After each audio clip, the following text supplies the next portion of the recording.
Chicken.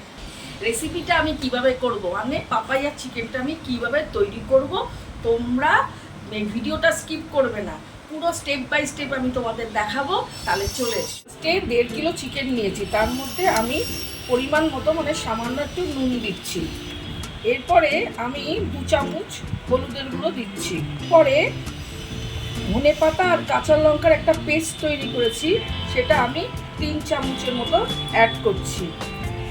একটা medium সাইজের এরকম পেঁপে নিয়েছি, পেঁপেটাকে আমি স্ক্রাব করেছি এবং এর সঙ্গে আমি মিশিয়ে দিচ্ছি। এবার আমি এই সমস্তগুলোকে একসঙ্গে ভালো করে এই চিকেনের সঙ্গে মিশিয়ে রাখছি। প্রায় 8 ঘন্টা এরকমভাবে ম্যারিনেট করে রাখতে হবে।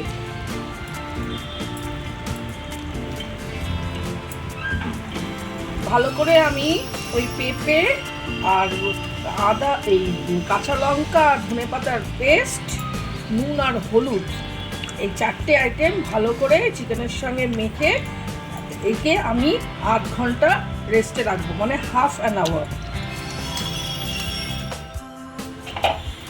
কড়াইয়ে আমি 4 চামচ সর্ষের তেল নিয়েছি, মানে বড় চামচে। এবার তেলটা আমার গরম হয়ে গেছে, এবার 2টো তেজপাতা এই গরম তেলে দিয়ে দিলাম। হাফ চামচ রাঁধুনি ফোড়ন দিলাম। 3টে ছোট পেঁয়াজ কেটেছি, সেটা দিয়ে দিলাম।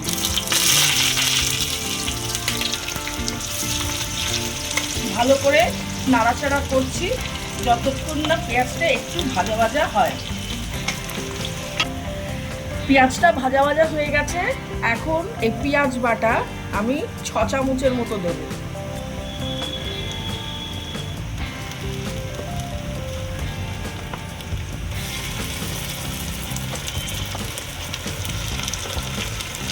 এবার পেঁয়াজ বাটা একটু ভালো করে আমি ভাজবো। ভালোই ভাজা ভাজা হয়েছে, দেখো সাইড দিয়ে এরকম তেল বেরিয়েছে, দেখো এই সাইড দিয়ে। যে কোনো মাছ বলো মাংস বলো, এই পেঁয়াজ ভাজাটা হচ্ছে সবচেয়ে গুরুত্বপূর্ণ। ভালো করে যতক্ষণ না পর্যন্ত এরকম তেল বেরোয় ততক্ষণ পর্যন্ত মিডিয়াম ফ্লেমে ভাজতে হয়। হ্যাঁ, এরপরে আমি এর সঙ্গে 3 চামচ আদা রসুনের পেস্ট অ্যাড করে দিচ্ছি। এখন আমি এই 3টে আদা রসুন আর পেঁয়াজকে একসঙ্গে ভাজছি, এটাও কিছুক্ষণ ভাজবো।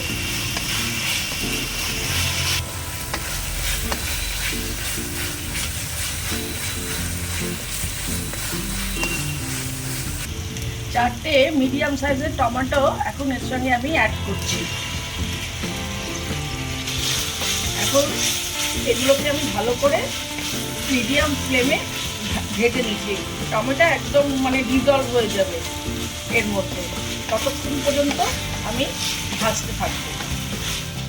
টমেটো ব্যাস এর সঙ্গে মিশে গেছে, এখন এর মধ্যে আমি 1.5 চামচের মতন ধনের গুঁড়ো দিয়ে দিচ্ছি। 1.5 চামচ জিরের গুঁড়ো দিলাম। 1 চামচ কাশ্মীরি লাল লঙ্কার গুঁড়ো দিলাম। 1 চামচ হলুদ গুঁড়ো দিলাম। এবার ভালো করে এর সঙ্গে মিশাচ্ছি।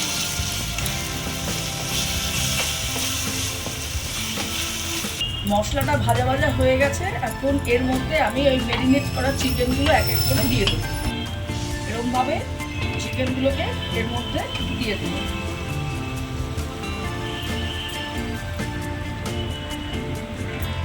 ভালো করে এই মশলাটা এই চিকেনের সঙ্গে মেশাবো।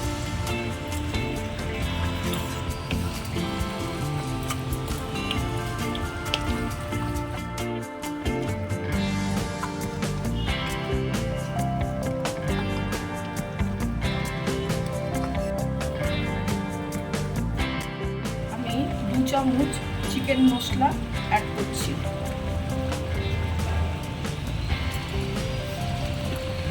2 চামচ চিকেন মশলা এর সঙ্গে আমি অ্যাড করলাম, করে ভালো করে নাড়াচাড়া করছি। প্রায় হয়ে এসছে। এখানে খুব সামান্য একটু জল লাগবে, কারণ চিকেন থেকে জল বেরিয়েছে। চিকেনটা প্রায় হয়ে এসছে, তাই 1 চামচ গরম মশলা আমি এর মধ্যে দিয়ে দিলাম। গরম মশলাটা একটু কম দিলাম, পাপাইয়া চিকেনে একটু গরম মশলাটা আমি কম দিই। 1 চামচের মতন কসুরি মেথির পাতা নিয়েছি। এবার এটাকে আমি একটু ক্রাশ করছি, ক্রাশ করে এর মধ্যে দিয়ে দিচ্ছি।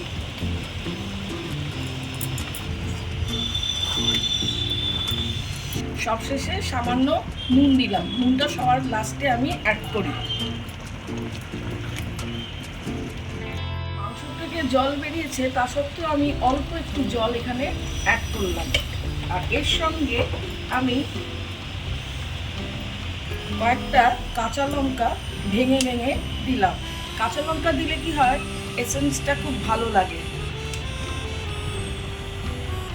একটু ঝাল ঝাল ভাব হবে আর এসেন্সটা খুব ভালো লাগে। ফাইনালি আমার পাপায়া চিকেন রেডি। এই হচ্ছে আমার পাপায়া চিকেন। যেহেতু পাপায়া মানে পেঁপে আমি এখানে দিয়েছিলাম, অ্যাড করেছিলাম, তার যেরকম চিকেন থাকছে সেরকম ভেজিটেবল হিসেবে পেঁপেটাও থাকছে। পেঁপে থাকার ফলে কি হয়, চিকেনটা খুব তাড়াতাড়ি সেদ্ধ হয়ে যায়। আর তাছাড়া পেঁপের একটা গুণ, সেটা হয়তো আমাদের প্রয়োজন আছে, যার জন্য এর নাম হয়েছে পাপায়া চিকেন।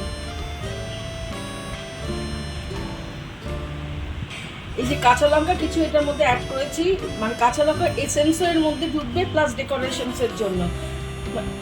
দিনের বেলায় বা রাতের বেলা রুটি বা ভাতের সঙ্গে খেতে খুব ভালো লাগে। রেসিপিটা তোমাদের কেমন লাগলো এই পাপায়া চিকেন?